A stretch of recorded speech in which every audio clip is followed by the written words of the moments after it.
Oke teman-teman, kita lanjut. Sekarang kita ke variasi soal UAS 17-18 ya. Jadi di sini dia variasinya itu ada di BPO-nya, bargain purchase option-nya. Oke, intinya ini biar mempersingkat waktu ya, ini udah aku ringkas datanya teman-teman di sini ya.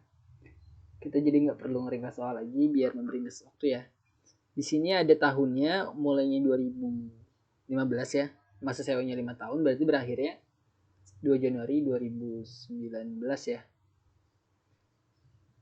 2 Januari 2019. Ya, 2 Januari 2019 ya, cicilan terakhirnya.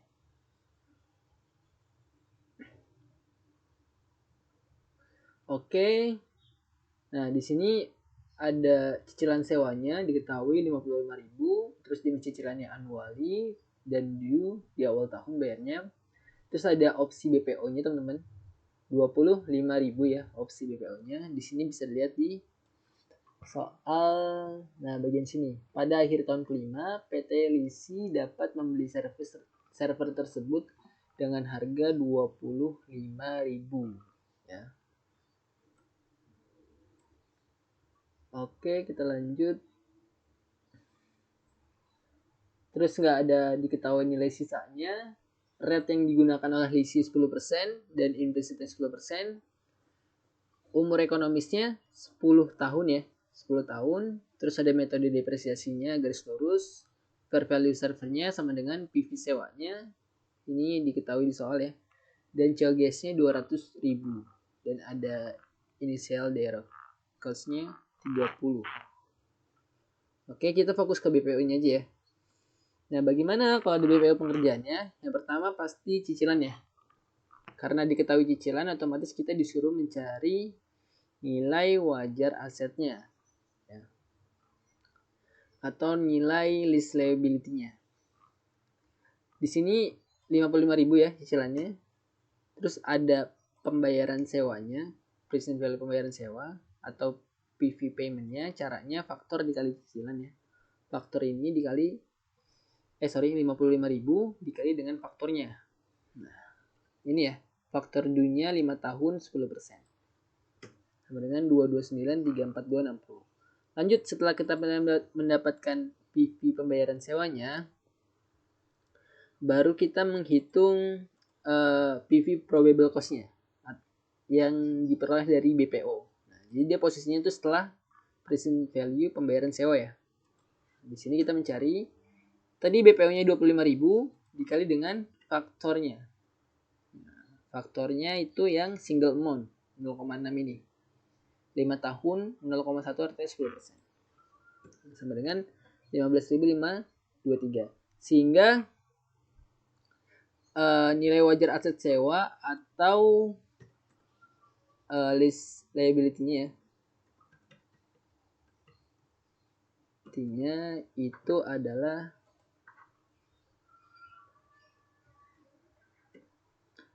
pembayaran sewa ditambah dengan PV pembayaran sewa ditambah dengan probable cost-nya BPO, yakni 244865. Ini dia berlaku untuk lisi dan lessor ya, karena di sini diketahui di soal bahwa fair value server itu sama dengan PV sewanya atau sama dengan PV lease liability-nya. Oke, jadi gitu ya cara ngerjainnya. Dan hal unik lainnya itu yang perlu ditekankan ya ini. Jadi kalau probable cost itu entah itu BPO atau selisih dari guaranteed value dan expected value itu masuk ke dalam tabel amortisasi di paling akhir ya. Di paling akhir. Jadi di sini di akhir itu ada pembayaran nih, kemungkinan keluar uang itu 25.000. Kalau dihitung ini berarti cicilan 1, 2, 3, 4, 5 ya. Oke, interestnya kita gunain 10% ya. 10% dikali dengan ini list sebelumnya. Lanjut, reductionnya juga sama, tinggal 25.000 dikurang dengan 2272 sama dengan 2272,72. Barulah list akhirnya diketahui sama dengan 0. Nah, jadi hal uniknya itu ada di pengunjung akhir ini. Ini harus dihitung ya atau dimasukkan. Gimana probable cost dari BPO tadi. Lanjut ke jurnal sama aja. Nah, selanjutnya sesuai dengan teori yang tadi ya. Sesuai dengan variasi di sini bahwa depresiasi kalau ada BPU itu menggunakan apa? Nah, itu ya. Di sini ya, kalau menggunakan BPU itu kita membaginya berdasarkan umur ekonomis.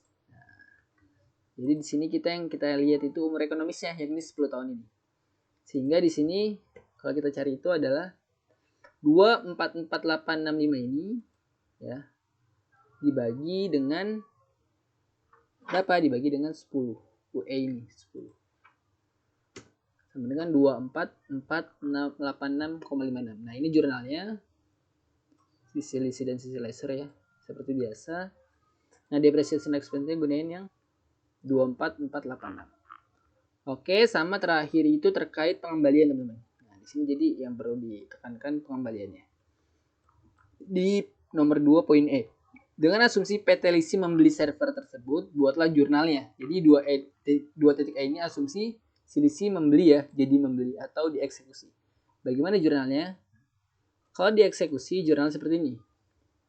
Di sisi lisinya 20 list liability pada cash di kredit. Kita melunasi dulu nih hutangnya. Barulah jurnal selanjutnya equipment pada gain on lease sebesar 25.000 dari mana? Dari tabel ini, cicilan terakhir atau dari harga kesepakatan di soal. Di sisi lesornya tinggal cash pada list receivable sebanyak 25.000. Dan di 3B-nya ada list liability. Oh, sorry. Ini ya, ini kalau dia jadi ngebeli. Bagaimana kalau nggak jadi beli? Ini tadi keterangannya eksekusi atau jadi membeli lah.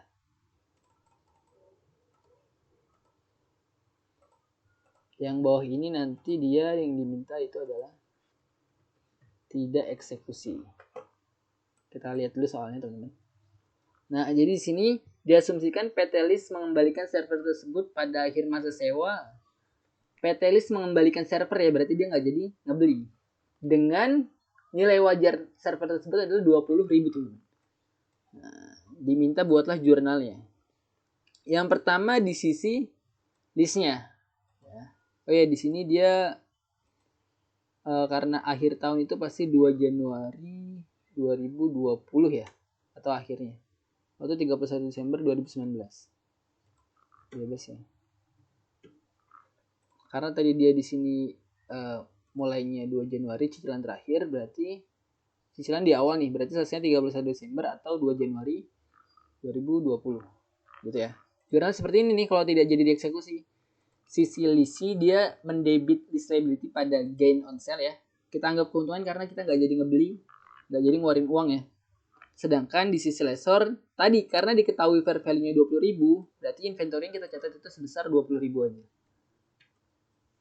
Nah, di sini ada rugi on akuisisi ya of inventory atau bisa juga langsung loss on lease pada list receivable 25.000. Di sini kita catat 20.000 aja, terus ada kerugian 5.000. Oke, abis ini kita bakal membahas variasi di UAS AKM 18-19 terkait perbedaan rate ya teman-teman. Nah, di sini ada hal unik nih teman-teman. Hal uniknya apa? Nah, hal uniknya adalah perbedaan rate antara lisi dan lesor. Bagaimana perlakuannya? Nah, itu ya.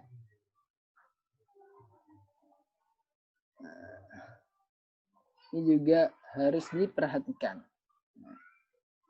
Intinya di soal ini adalah ya, di sini nah, Coffee Bun ini di sini dia sebagai lisi, dia menggunakan incremental borrowing rate-nya.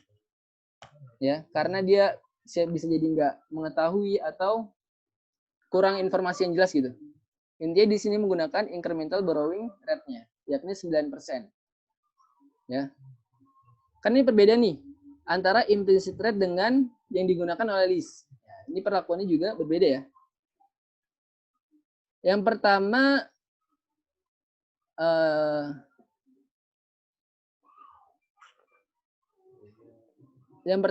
menghitung di sisi listnya.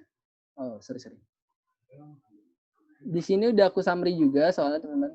Di sini yang pertama ada cicilan, Ada cicilan 4703, ada masa sewa 5 tahun, ada nilai sisanya 4.000 ya.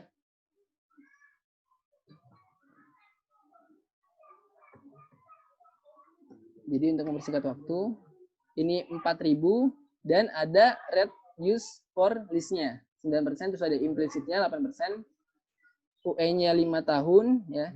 Terus ada fair value-nya, fair value asetnya. Ada 23.000 sama COGS-nya 16.000. Nah, ini ringkasannya ya. Nanti bisa dibagi sendiri di soal. Yang jadi fokus kita cuma di sini aja. Ini aku tandain merah. Nah, bagaimana perbedaannya? Ini teman-teman, kita tetap konsisten menggunakan rate-nya teman-teman gitu. Jadi rate yang boleh digunakan oleh sisi lessor itu hanya implisit aja. Hanya implisit ini yang 8%. Sehingga sedangkan si lease itu dia mempunyai dua kondisi ya. Yang pertama saat dia nggak mengetahui adanya implisit, otomatis dia menggunakan incremental ya. Dan yang kedua dia mengetahui adanya implisit, dia menggunakan nilai implisit yang sama dengan lessor. Jadi untuk si lessornya itu dia cuma boleh gunain satu aja, yakni implicit rate-nya aja. Kalau mau ngeliat teorinya itu ada di PPT-nya sini.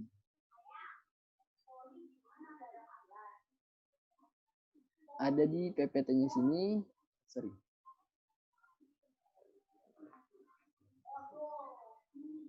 Apa cari dulu ya.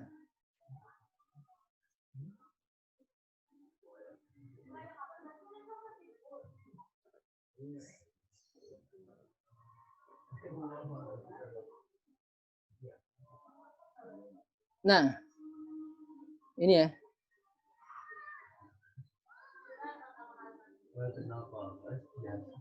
Intinya dia hanya menggunakan mana ya? Ada pokoknya. Sebenarnya di mana?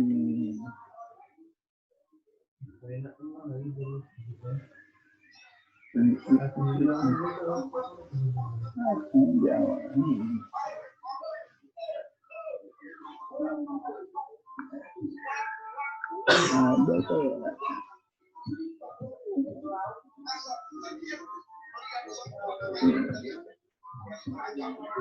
oh nggak ketemu lagi. Oh iya ini astagfirullah. Nah ini nih. Nah ini ya. Jadi untuk si lessor itu dia hanya boleh menggunakan implicitnya aja yang harus digunakan. Sedangkan untuk sisi lessee itu bisa menggunakan tergantung kondisinya. Intinya mau aku sampaikan itu adalah ini ya. Si lessor itu cuma boleh gunain implicit rate-nya aja. Nah, jadi kita tetap konsisten ya. Di sisi leasee kita tetap menggunakan yang incremental dan sisi lessor ini tetap menggunakan yang implicitnya sesuai dengan teori yang ada. Nah, sehingga teman-teman untuk nilai wajarnya ini ya, untuk nilai wajarnya ini tinggal kita bagi dengan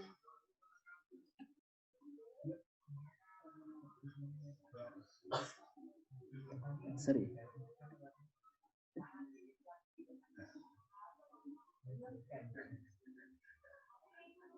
Ini kebalik ngerjainnya sih. Harusnya diketahui itu yang ini ya. Yang diketahui itu adalah nah cicilannya doang yang diketahui. Jadi aku naruhnya kebalik ini. Nah, untuk PV pembayaran sewanya kita gunainnya itu tetap faktor yang incrementalnya itu. Ya, kalau diketahui di cicilan berarti kita harus mencarinya itu dikali ya dengan faktor dunia. Nah, faktor dunia itu kita gunain yang 9% ya. Di sini ada ringkasannya.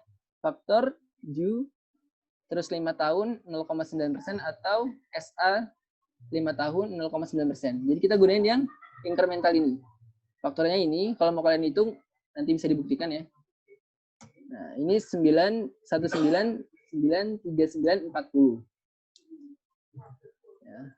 Ada bargain purchase nggak ada ya. Berarti ini bisa langsung kita total aja. nilai wajar sewanya ini 19394,40. Lanjut. Nah, kalau kita mau menghitung PV nilai residunya, itu adalah ini ya. Nilai residunya 4000 dikali dengan ini, faktor SA-nya, single amount-nya.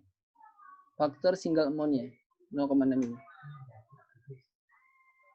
Nanti perbedaan itu kelihatan di sisi laser ya.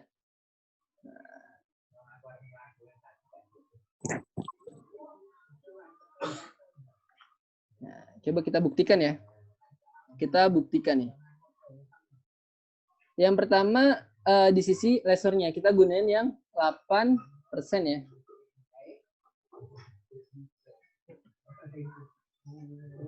Nah, berarti di sini PV-nya itu kita gunain faktornya juga yang 8% ya. Di sini bisa lihat ya. Ada faktor Ju-nya. Di sini 5 tahun 8%. Dan di sini harusnya SA 5 tahun 8%. Nah, jadi kita gunainnya itu yang bawah ini. Sama dengan nilai sisanya 4000 ini kita kali dengan faktor SA dunia yang menggunakan 8%. Sama dengan 2722,33 ya. Nah, di sini berbeda ya antara present value yang di sisi lesor dan di sisi listnya. Nah, berbeda ya. Karena bunga yang kita gunakan itu juga berbeda. Di sini salah, harusnya di sini itu bukan M tapi aku ubah jadi SA. Sorry.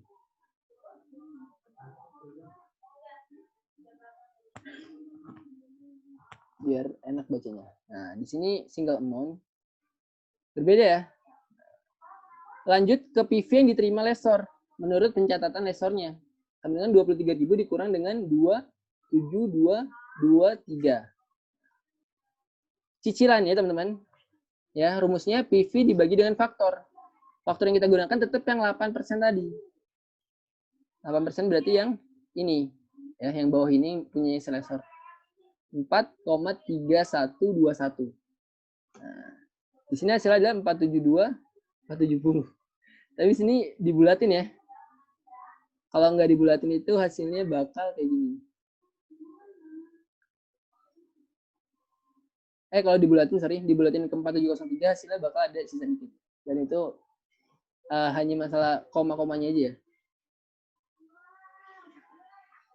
Ini dibulatin ke atas jadi 4703. Pokoknya menyesuaikan ini lah.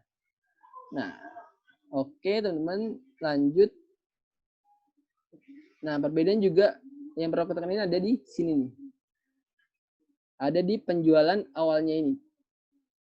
Ya. Yang pas terjadi di awal transaksinya. Di awal transaksinya teman-teman, ya. Tadi udah jelasin ya panjang lebar bagaimana caranya. Maksudnya menghitung kalau dia unguaranted, ya. Pertama dari sisi sales-nya. Sales-nya berarti kita gunakan fair value dikurang dengan PV nilai residu milik si lesornya, bukan milik si lesinya. Karena yang kita gunakan ini berbeda. Beban bunganya. Jadi kita gunakan tetap PV nilai residunya. Nah, jadi di sini salesnya 20, 27767. COGS-nya juga sama.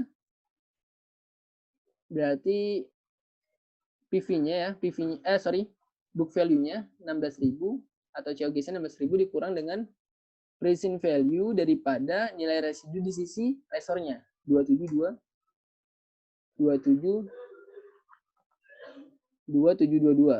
Nah, barulah inventory-nya di sini menggunakan yang 16.000. Nah, ini variasi terkait dengan perbedaan rate antara lisi dengan lesor ya. Jadi kita nggak boleh menyamakan gitu. Oke teman-teman, ada yang mau ditanyakan?